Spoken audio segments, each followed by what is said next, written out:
The world had shrunk to the size of a splintered gray plank beneath her bare feet and the hollow echo in an empty bucket.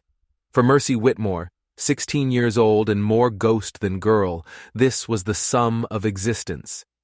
The sun, a merciless sovereign in a bleached blue sky, had baked the Dakota plains into a cracked canvas of brown and gold, and her small life was just one more thing turning to dust upon it. Her well had been dry for a week. The jerky was gone. The cornmeal was a fine, gritty powder in the bottom of its sack, not enough to fill the gnawing void in her belly, a creature that had taken up residence there and did little but scream. She was an island of silence in an ocean of whispering grass, her parents taken by the fever 2 winters past, leaving her with a log and sod house that sighed in the wind, and a loneliness so profound it felt like a physical weight on her chest. Fear was the air she breathed, a constant low hum beneath the chirp of grasshoppers and the distant cry of a hawk. Fear of starvation, fear of the coming winter, and most of all, fear of the Sioux, the Lakota, the shadow people her father had spoken of in hushed, grim tones, a faceless, omnipresent threat that rode the edges of her world. They were the reason for the rifle propped by the door, its metal cool and alien against her calloused hands. They were the ghosts in the heat shimmer on the horizon. Today, the heat was a physical blow, pressing down, stealing the moisture from her lips, her eyes, her very thoughts. She had 1 bucket of water left, hauled yesterday from the sluggish, muddy creek 2 miles east, a journey that had stolen the strength from her limbs and left her dizzy with effort. It sat by the door, a treasure more precious than gold, its surface reflecting the hard, unforgiving sky. It was her life for the next 2 days. She rationed it in sips, measuring her existence in mouthfuls. The world outside her small patch of tortured earth had ceased to matter. The far-off forts, the talk of treaties and territories, it was all noise from another universe. Her universe was the dry rasp of her own breathing and the frantic beat of her heart. She was scrubbing the last pot with a handful of sand, the scraping sound loud in the oppressive quiet, when a flicker of movement at the edge of her property line snagged her attention. It was the line her father had marked with stones, a pathetic demarcation of ownership in a land that answered to no man. Her breath caught, a dry little hitch in her throat. Her heart, which had been a steady drum of anxiety, began to hammer against her ribs. It wasn't an animal. It was too large, too deliberate, even in its staggering collapse. A man. He fell from a pony that stood with its head bowed, its hide lathered in sweat and streaked with dust, its reins dragging on the ground. He was on the other side of the line, just barely. A Lakota. The danger she had been taught to fear made flesh and blood and dropped at her doorstep. Every warning, every whispered story coalesced into a single, paralyzing command. Bar the door, load the rifle, hide. He was a warrior, that much was clear even from a distance. His bare torso was lean and corded with muscle, his skin the color of rich earth. A single eagle feather was tied in his long black hair. But he was hurt. Badly. He wasn't moving now, just a heap of buckskin and flesh sprawled on the merciless ground. Mercy watched, her knuckles white where she gripped the edge of the wash basin. The sun beat down on him, relentless. Minutes stretched into an eternity. The pony nudged him with its nose, then lifted its head and let out a soft, mournful nicker. The sound cut through Mercy's paralysis. It was a sound of grief, of loyalty. It was a sound she understood. Her father's voice was a ghost in her ear. They're savages, Mercy, not like us. No pity in 'em. But her mother's voice was there too. Softer, rarer, a memory from before the sickness. There's a spark of God in every living thing, child. You just have to be brave enough to see it. The rifle stood by the door. Safety, logic, survival. By the door, too, sat the bucket. Her life, 2 days of it. She looked at the man, a still form under the incinerating glare of the sun. He was dying. She knew it with the same certainty she knew her own hunger. He was dying of thirst and heat and whatever wound had brought him so low, right on the edge of her world. And she was watching it happen. A wave of something hot and fierce washed through her, something that had nothing to do with the sun. It was a rebellion against the cruelty of it all, the heat, the dust, the loneliness, the fear. It was a rage against a world that would leave a living thing to cook on the plains like a piece of forgotten meat. It was not thought. It was not a choice. It was an instinct, a foundational act of pure, unthinking defiance. Her body moved before her mind could protest. She left the rifle where it stood, grabbed the heavy wooden bucket, and stumbled out into the blinding light. Her bare feet recoiled from the hot, cracked earth. The stone line felt like a precipice. Stepping over it was stepping out of her world, out of everything she knew and into the heart of the danger she had feared her entire life. She knelt beside him. Up close, the fear returned, a cold shock in her gut. He was young, maybe a few years older than her. His face, etched with lines of pain, was noble and strong, even in unconsciousness.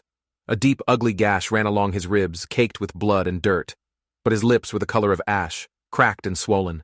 His breath was a shallow, fluttering thing. He was the enemy, the savage, the threat. He was a boy, dying in the sun. She dipped her hand into the bucket, the cool water a shock to her own skin, and let the first precious drops fall onto his lips. He didn't respond. She did it again, more insistently this time, wetting his mouth, his cheeks, trying to will the life back into him. A low groan escaped his throat. His eyes fluttered but didn't open. Mercy didn't hesitate. Lifting his head with one arm, a difficult, clumsy business, she brought the rim of the bucket to his mouth. She poured slowly, carefully. The water, her life, ran over his chin and down his neck, but some of it went in. He coughed, a weak, rattling sound, and then, miraculously, he swallowed. He drank. His whole body seemed to convulse with the need for it, a desperate, primal thirst.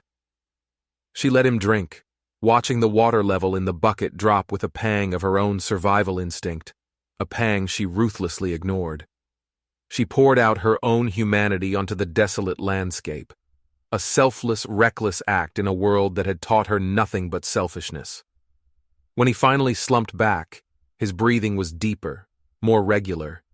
He was still unconscious, but he was alive. The bucket was half empty. Mercy sat back on her heels, the adrenaline leaving her weak and trembling. The sun beat down. The pony watched her with dark, intelligent eyes, and in the silence of the vast, empty plains, she had no idea if she had just saved a life or signed her own death warrant. She managed to drag him, an agonizing foot-by-foot process, from the open prairie into the sliver of shade offered by the wall of her sod house. His body was a dead weight, heavy with the dense reality of his existence. He was no longer an abstract fear. He was sweat and leather and the warm metallic smell of blood. She tore a strip from the hem of her worn calico dress, soaked it in the precious remaining water, and began to clean the wound on his side. It was a long, shallow cut, likely from a glancing bullet or an arrow. It was inflamed, the skin around it angry and red, but it didn't look fatal. The heat and dehydration had been the greater enemy. As she worked, her fingers tracing the lines of his muscles, cleaning away the grime, a strange intimacy settled over the moment. This was the closest she had been to another human being in 2 years. His skin was warm beneath her touch. A jagged, silvery scar, shaped like a lightning bolt, ran from his collarbone down his chest, an old wound long since healed. It was beautiful in its own way, a map of a life she couldn't imagine. He murmured in his sleep, words in a language that sounded like stones rolling in a fast-moving river. The sounds didn't frighten her. They were just sounds, the voice of the man she was saving. By late afternoon, a change had come over the plains. The relentless blue of the sky was bruising to a deeper, more ominous purple at the western edge. The air grew thick, heavy with the promise of a storm.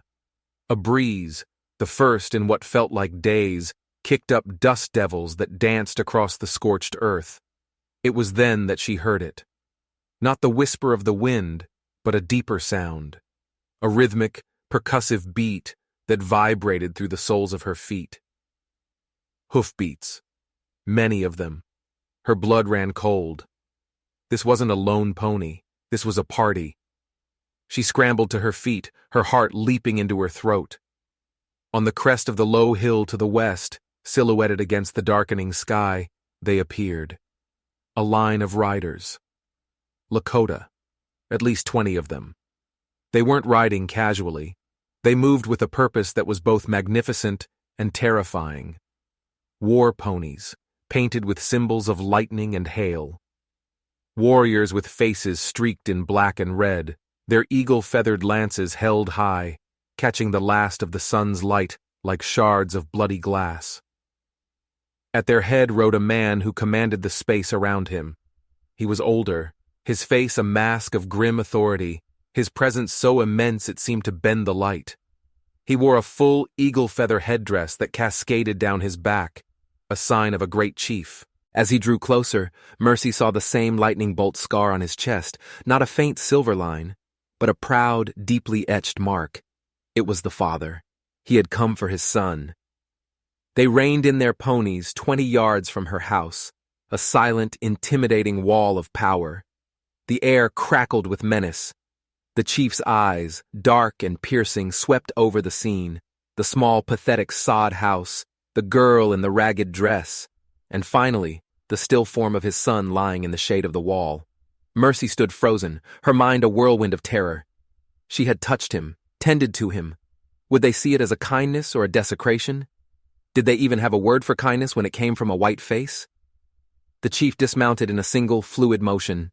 He didn't look at Mercy. His gaze was fixed entirely on his son. He strode forward, his footsteps silent on the hard-packed earth. He knelt, his movements echoing her own from hours before. He touched his son's forehead, his cheek, his hand coming to rest over the boy's heart. A sigh, deep and guttural, escaped his lips. It was not a sound of anger. It was a sound of profound, gut-wrenching relief. He looked at the cleaned wound, the damp cloth lying beside it, the half-empty bucket of water. For the first time, his eyes met Mercy's. They were not cruel. They were ancient, filled with a wisdom that seemed to see right through her fear, down to the reckless act of compassion that had driven her. He saw the truth of it. He opened his mouth to speak, the Lakota words strange, and yet somehow understandable in their tone of solemn inquiry. But the words were never spoken. They were ripped from the air by a new sound, a jarring metallic clamor from the east. The jangle of bridles, the squeak of leather, the clipped commands of a voice that sliced through the charged silence. A cavalry patrol. 6 men in blue uniforms, their faces red and sweating under the weight of their hats, rode into the clearing. At their head was a lieutenant, young, blonde, with an ambitious set of sideburns and a prideful tilt to his chin that spoke of West Point and a profound ignorance of the land he now occupied. He took in the scene with a quick, dismissive glance. The girl, the warriors, the chief kneeling over another Indian. His mind, trained in neat binaries of friend and foe, good and evil, settler and savage, processed the information instantly and incorrectly. He saw a war party, bristling with weapons. He saw a powerful chief. He saw a poor, helpless white girl, obviously a captive, cowering near her homestead. He saw a fallen savage, likely shot while trying to abduct her. The complex, fragile moment of potential understanding shattered. "Stay where you are," the lieutenant shouted, his voice high and strained with a mixture of fear and bravado. He drew his pistol, the click of the hammer cocking echoing like a gunshot in the tense air. His men followed suit, rifles raised, their muzzles pointing at the chests of the Lakota warriors. The chief, Tatanka Ayotaki, rose slowly to his full, formidable height. His face was now a granite mask of cold fury. The flicker of understanding in his eyes was gone, replaced by the ancient, weary anger of a man whose people had been misunderstood and murdered for generations. He held up a hand, palm out, a universal sign for peace, for parley. The lieutenant either didn't understand it or didn't care. "I said stay back," he yelled, his horse skittish beneath him. "Release the girl, now." Mercy found her voice, a croak she hardly recognized. "No, you don't understand. He was hurt. I was helping him." The lieutenant spared her a patronizing glance. "It's all right, miss. You're safe now. We'll handle these heathens." He gestured with his pistol toward Tatanka Ayotaki. "You, chief, tell your men to lay down their weapons." The Lakota warriors bristled, their hands tightening on their lances and bows. A low murmur ran through their ranks, a sound like a distant rock slide.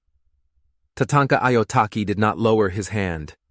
He spoke, his voice a low, powerful rumble that seemed to come from the earth itself.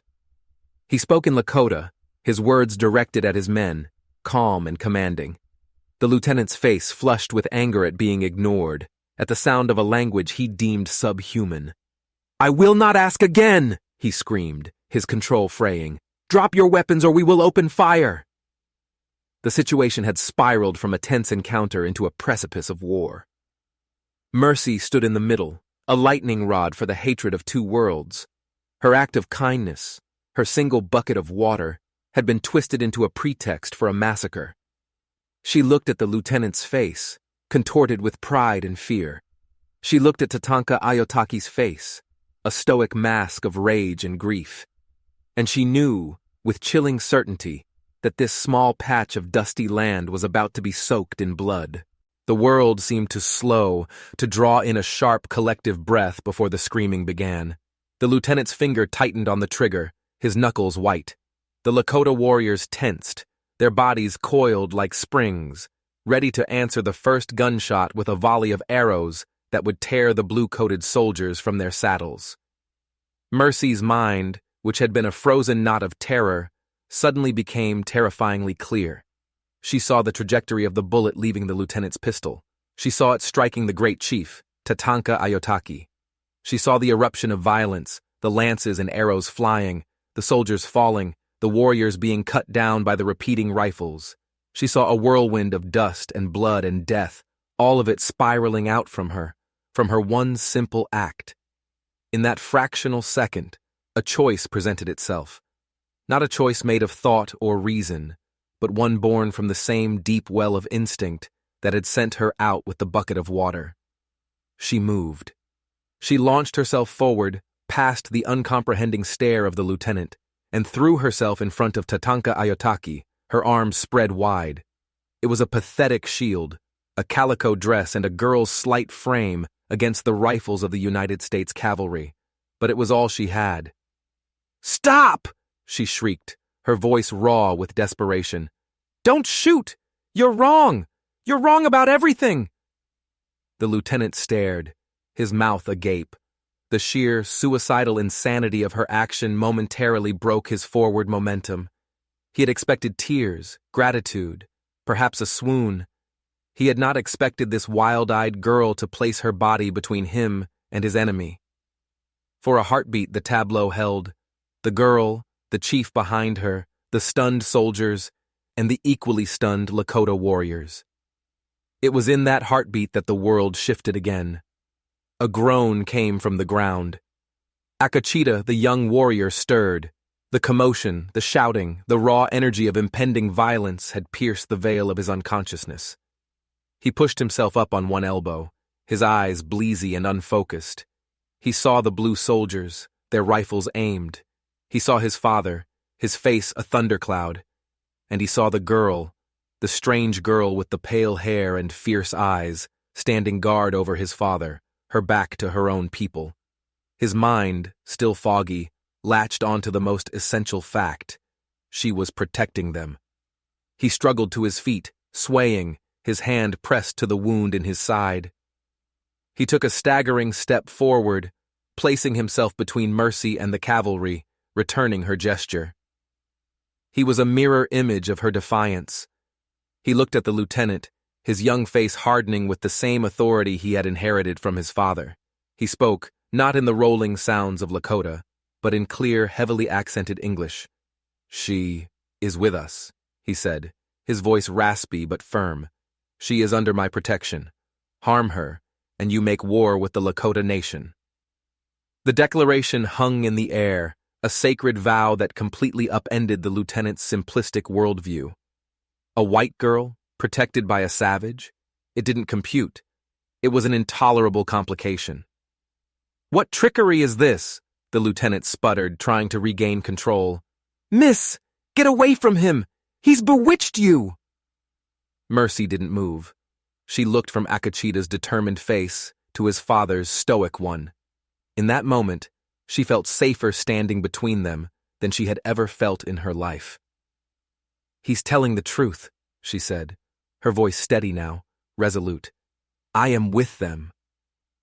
The words, once spoken, settled into her bones as an undeniable fact. She was with them. The lieutenant's face purpled with rage. This was an affront to his authority, to his race, to his entire conception of order. "This is an outrage! She's a captive, and you'll release her, or by God, we'll take her back by force!" He was beyond reason, trapped in the narrative he had created. He raised his pistol again, aiming not at the chief, but at Akachita. It was the final, fatal miscalculation. Seeing the gun pointed at his newly revived son, Tatanka Ayotaki let out a roar, a sound of pure paternal fury that seemed to shake the very sky. It was not a word, but a promise of utter devastation. The Lakota warriors lowered their lances, their bows drawn taut, the arrowheads aimed at the soldiers' hearts. The standoff was no longer a standoff. It was the first second of a battle. Mercy knew what she had to do. The choice was instant and absolute. Staying meant a bloodbath. It meant Akachita, who had just risen to defend her, would be the first to die. It meant the lieutenant and his men would be slaughtered. It meant Tatanka Ayotaki would lead a war of vengeance that would burn across the prairie. Her world, the world of her parents, of the fort, of the United States government, had just tried to kill her for an act of compassion. Her only hope, the only path away from immediate certain death, lay with the people she had been taught to fear her entire life. She turned her back on the lieutenant, a definitive final act of severance. She looked at Tatanka Ayotaki, her eyes pleading. "Take me with you," she said, the words feeling clumsy and foreign on her tongue. "Please, it's the only way." The great chief looked down at her, this strange, fierce white girl who had saved his son and then offered herself as a shield for him. His gaze was intense, weighing her, measuring her spirit. He saw not a captive, but a volunteer, a refugee. He saw an honor that matched his own. He gave a short, sharp nod. Then he barked an order in Lakota. 2 warriors dismounted, their movements swift and precise. One gently but firmly took Mercy's arm. The other helped the still weak Akachita onto his pony. Mercy didn't resist. As the warrior led her toward a spare horse, she cast one last look over her shoulder. The lieutenant's face was a mask of disbelief and fury. He was shouting something, but the wind, now howling as the storm gathered, snatched the words away. She was mounted on a pony, the strange, unfamiliar feel of the saddleless beast beneath her. Tatanka Ayotaki gave a final, piercing cry, and the war party wheeled around, a fluid whirlwind of horse and warrior, and galloped back toward the west, swallowing her up in their midst. She rode with them, away from her home, away from her world, a willing captive, a self-made exile, placing her life and her future in the hands of the very people who were supposed to be her enemies. The first fat drops of rain began to fall, cold and sharp against her skin, washing the dust from her face, as if baptizing her into a new and terrifying life. The journey was a blur of thundering hooves, the smell of wet leather and damp earth, and the imposing presence of the Lakota warriors surrounding her. They rode with a breathtaking skill, becoming one with their ponies, their bodies moving in fluid harmony with the beasts. Mercy, clumsy and terrified, clung to the pony's mane, her knuckles white, her body aching with the unfamiliar strain. The storm broke in its full fury, a spectacular display of celestial violence. Lightning spiderwebbed across the bruised purple sky, momentarily illuminating the plains in stark, ghostly detail. Thunder cracked and rolled, a sound so deep it vibrated in her bones. The The rain came down in a solid, blinding sheet, turning the prairie grass into a slick, treacherous carpet. Yet the Lakota rode on, undeterred, navigating the storm-lashed landscape as if it were a familiar room. They were a part of it, as elemental and untamed as the wind and the rain. Akachita rode beside her, a silent, steady presence. He seemed to be drawing strength from the storm, his face turned up to the deluge, his own energy matching its wild power. He glanced at her occasionally, his dark eyes conveying a quiet reassurance that went beyond words. They rode for hours, deep into a territory Mercy had only known from maps and whispered warnings, the heart of the Sioux Nation. As dusk bled into a stormy, starless night, they finally arrived at the camp. It was nestled in a wide, protected river valley, a sprawling collection of teepees that glowed from within, their painted hides translucent like paper lanterns against the gloom. The smell of wood smoke and roasting meat hung in the damp air, a scent of community, of life. It was overwhelming. Dogs barked, children peeked out from behind teepee flaps, their eyes wide with curiosity, and the warriors of their party were greeted with calls and cries of relief. Mercy was slid from her pony, her legs trembling and weak, unable to support her. She was an alien creature, a stark white face in a sea of brown, her ragged calico dress soaked and clinging to her, a pathetic banner of another world. Fear, which had been held at bay by the adrenaline of the escape, came rushing back in a cold wave. She was utterly alone, a stranger in a strange land, her fate entirely in the hands of these people. Tatanka Ayotaki dismounted and laid a hand on his son's shoulder, a long, silent moment of paternal communion passing between them. Then he turned, his gaze falling upon Mercy. He spoke a command, and an older woman emerged from the largest teepee, the one painted with the story of a great battle and a sky filled with thunderbirds. The woman's face was a beautiful map of wrinkles, her eyes holding the calm, knowing light of 1,000 moons. Her long gray braids were woven with otter fur. This was Winona, the keeper of stories, the moral compass of her people. She approached Mercy not with suspicion, but with a gentle, appraising curiosity. She took Mercy's cold hand in her own warm, dry one and led her toward the chief's tipi. Inside, a small fire burned in the center, its smoke rising through the opening at the top. The air was warm and smelled of sage and cedar. Painted histories swirled across the hide walls. It was a sanctuary, a place of power and peace. Winona gave her dry clothes, a simple buckskin dress, soft and supple against her skin, and a bowl of hot, rich buffalo stew. Mercy ate, the food chasing away the chill and the gnawing hunger, each spoonful a small miracle of warmth and life. Akachita sat on the other side of the fire, his wound now properly cleaned and bandaged with herbs by Winona. He watched her, his expression unreadable. Tatanka Ayotaki entered and sat, filling the space with his silent authority. For a long time no one spoke. The only sounds were the crackle of the fire and the drumming of the rain on the tipi. Finally, Akachita broke the silence, his English still careful, but stronger now. "My father asks why you did this, why you gave me water, why you stood before the soldier's gun."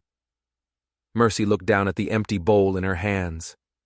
How could she explain an act that had sprung from a place beyond words?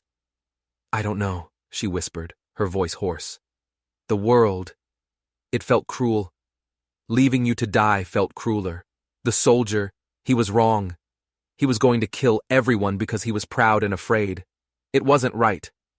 Tatanka Ayotaki listened, his eyes fixed on her face. Though he did not understand her words, he seemed to understand their meaning.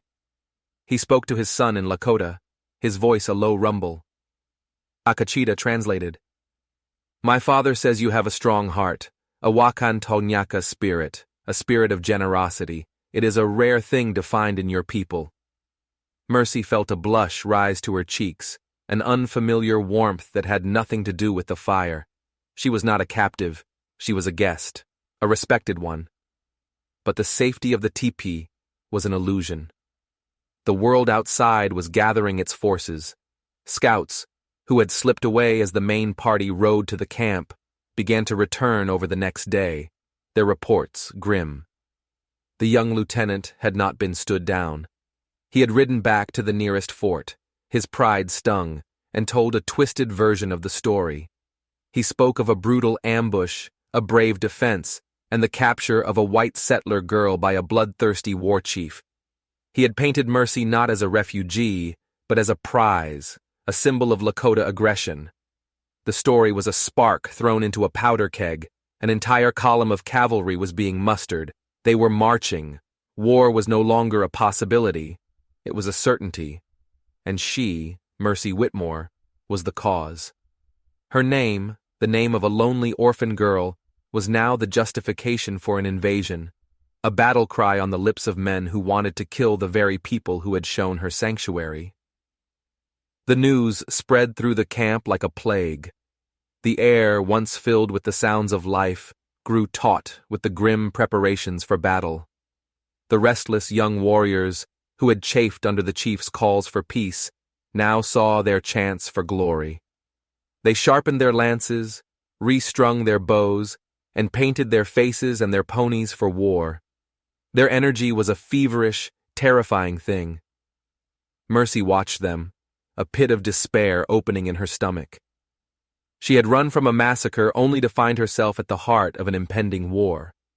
Her action, meant to prevent bloodshed, had become the pretext for a conflagration that would consume everyone. She saw the faces of the women, their expressions stoic, but their eyes filled with a deep ancestral dread. She saw the children playing their games, oblivious to the storm gathering on the horizon.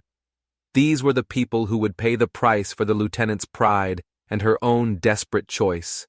She felt trapped, a ghost haunting two worlds, belonging to neither, and bringing ruin to both.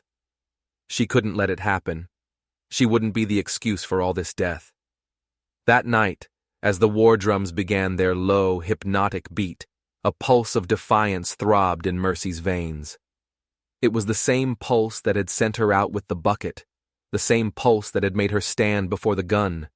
It was the pulse of a girl who had nothing left to lose, and therefore could risk everything. She went to the chief's teepee. Tatanka, Ayotaki, and Akachita were sitting in council with Winona and the other elders. The air was thick with smoke and grave deliberation. Mercy stepped inside, her heart pounding. All eyes turned to her.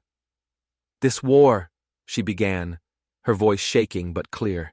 "It's because of me, because of a lie. The soldiers are coming because they think you stole me. They think you are murderers." Akachita translated for the elders, his face grim. An old warrior scoffed. "Let them come. We have fought the Long Knives before. We will send them running back to their iron road." "You will win the battle, maybe," Mercy pressed, her courage growing. "But more will come, and more after that. They will not stop until this valley is filled with graves, because they will always believe their lie." Tatanka Ayotaki watched her, his expression unreadable but attentive. "What would you have us do, child?" Winona asked, her voice soft. "Flee. That is not our way." "No," Mercy said, the idea taking shape in her mind even as she spoke it, a desperate, insane gambit. "Not flee and not fight. We have to tell them the truth." "They will not listen to our words," Akachita said, his voice heavy with the bitterness of experience. "They only listen to the sound of guns." "They won't listen to your words," Mercy agreed, her gaze locking with his. "But they might listen to our words. They think I am a prisoner. What if they see me ride out to meet them, willingly? Not as a captive, but as an ambassador?" The elders murmured among themselves. The idea was unprecedented, absurd. "They will shoot you before you get close," the old warrior said. "And what of the boy?" Tatanka Ayotaki asked, his eyes on his son. Akachita looked at Mercy, a slow understanding dawning in his eyes. He saw the terrifying logic of her plan. He saw the sliver of a chance within the madness. "I will go with her," he said, his voice resonating with resolve. "I am the other half of the story. I am the man she saved. I am living proof that the lieutenant is a liar." A heavy silence fell over the teepee. Tatanka Ayotaki stared at his only son. The plan was a suicide mission. They would be riding into a no-man's land between two armies poised for mutual annihilation. A perfect target for the nervous trigger finger of a soldier or the vengeful arrow of a warrior who saw them as traitors. They risked being shot by both sides, but the chief also saw the wisdom in it. It was a Lakota solution, in a way, an act of supreme, personal bravery to avert a communal disaster. He looked at Mercy, this slip of a girl who had the heart of a she-bear defending its cub. He looked at his son, who had inherited his own strength and was now forging a new kind of courage. He saw the lightning bolt scar on his son's chest, a mark of survival, a symbol of a warrior's spirit. He saw the same spirit, unscarred but just as fierce, in the girl's eyes. He rose to his full height. "My son has spoken," he said, his voice closing all debate. "And the girl with the Wakantognyaka spirit has spoken. Their courage will honor us, whether they live or die." He looked at Mercy, and for the first time, she saw something akin to a smile touch his stern lips. "But you will not ride under the sign of a warrior." He turned to Winona, who nodded and disappeared into the back of the teepee. She returned a moment later with a long pole, and from it she unfurled a large, square piece of white cloth, a flag of truce, a symbol her people would understand. "You will ride under this," Tatanka Ayotaki declared. "You will carry a hope for peace, and we will be behind you. If they fire upon a white flag, then the whole world will know who the true savages are." The war drum stopped. A new plan was made. Akachita and Mercy would ride out at dawn. They would ride into the valley, the space between worlds, and risk everything on the fragile power of the truth. Dawn broke gray and cold, the air still damp from the storm. The entire village gathered in silence to watch them go. There were no cheers, no songs, only a heavy, prayerful quiet. Winona pressed a small, smooth stone into Mercy's hand. "For courage," she whispered. Tatanka Ayotaki stood before his son. He placed his hands on Akachita's shoulders, a silent farewell that spoke volumes of love and fear. Then he looked at Mercy. He said nothing, but his eyes conveyed a message of profound trust, a burden, and an honor that settled deep in her soul. Akachita, now fully recovered, swung onto his pony with graceful ease. He wore simple buckskin, no paint on his face, no eagle feather in his hair. He was not a warrior today. He was a witness. Another pony was brought for Mercy. As she mounted, Akachita handed her the pole with the white flag. Its cloth, a piece of traded muslin, felt flimsy and inadequate for the task ahead. They rode out of the camp, two small figures against the vast, empty landscape. The valley stretched before them, a wide, shallow basin of grass and stone. They rode toward the rising sun, toward the army that was coming to avenge a crime that had never happened. The silence of the valley was immense, broken only by the soft thud of their ponies' hooves and the nervous flutter of the white flag in the breeze. Mercy's heart hammered against her ribs. Every shadow seemed to hold a threat. Every gust of wind sounded like a whisper of doom. She looked at Akachita. His face was calm, his gaze fixed on the horizon, but she could see the tension in the set of his jaw. They were two children, carrying the weight of two nations on their shoulders. After what felt like an eternity, they saw them. A dark line on the eastern ridge, slowly resolving itself into a column of mounted soldiers, the U.S. cavalry. They were a formidable sight, a river of blue and steel, flowing inexorably toward the Lakota camp. At their head rode a cluster of officers, their flags snapping in the wind. Mercy felt a fresh wave of terror. From this distance, they were an impersonal, implacable machine of war. As the cavalry drew closer, a scout galloped out from their ranks, saw the two riders and the white flag, and sped back. The column halted. There was a moment of confusion, officers raising field glasses, orders being shouted. Then, a small party detached itself from the main body and began to advance toward them. Akachita reined in his pony in the exact center of the valley. This was the no man's land, the killing ground. He looked at Mercy and gave her a short, sharp nod. Now. Mercy held the flag high, her arm aching from the strain. The party of officers approached. In the lead was a man with graying temples and a weary, intelligent face.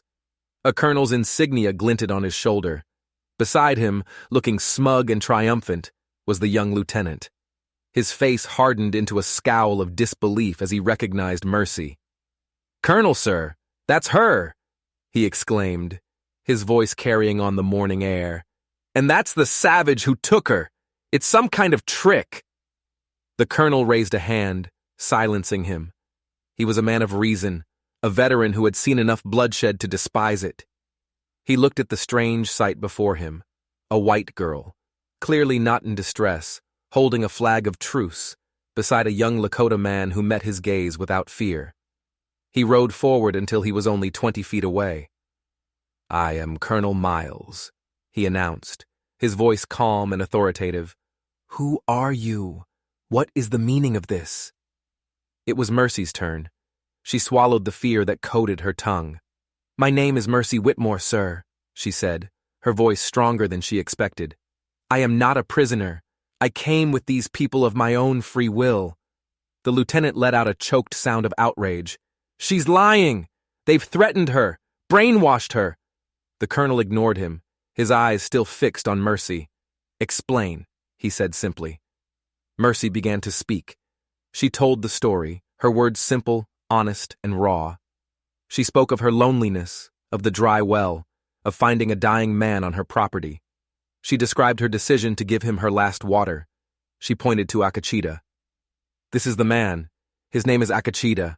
I saved his life." Then she told of the arrival of his father, Chief Tatanka Aayotaki, and the tense but peaceful moment that had been shattered by the lieutenant's arrival. She looked directly at the young officer, her gaze unwavering. "Your lieutenant saw what he wanted to see. He refused to listen. He was going to start a massacre. The only way to stop it was for me to go with them. They gave me shelter. They gave me food. They treated me with honor. The story you were told, Colonel, is a lie, born of pride and prejudice." There was a dead silence. The colonel's gaze shifted from Mercy's earnest face to the lieutenant's, which was now a mottled red. He looked at Akachita. "Is this true?" Akachita urged his pony forward a step. He pulled aside his shirt, revealing the still healing gash on his ribs. Then he spoke, his English clear and dignified. "It is true. My father came looking for me. We found her, and we were grateful. Your soldier came with his guns and his anger. She chose peace. She chose to trust us over him. Look at me. Do I look like a captor? Look at her. Does she look like a prisoner?" The evidence was undeniable. Akachita was alive. Mercy was unharmed and articulate. The lieutenant's story was crumbling under the weight of their combined testimony. The colonel's face was grim. He had marched his men for 2 days on the word of a hot-headed subordinate, bringing them to the brink of a war over a fiction. His gaze turned to the western ridge. He hadn't noticed them before, but now he saw them. Hundreds of Lakota warriors, sitting silently on their ponies, watching. They were not charging. They were not yelling. They were waiting, a silent testament to the truth of their chief's intentions. They had honored the truce. "Lieutenant," the colonel said, his voice dangerously quiet. "You told me you were ambushed. You told me this man was shot while abducting Miss Whitmore. You told me your patrol fought them off." The lieutenant stammered, his arrogance deflating into panic. "Sir, I saw.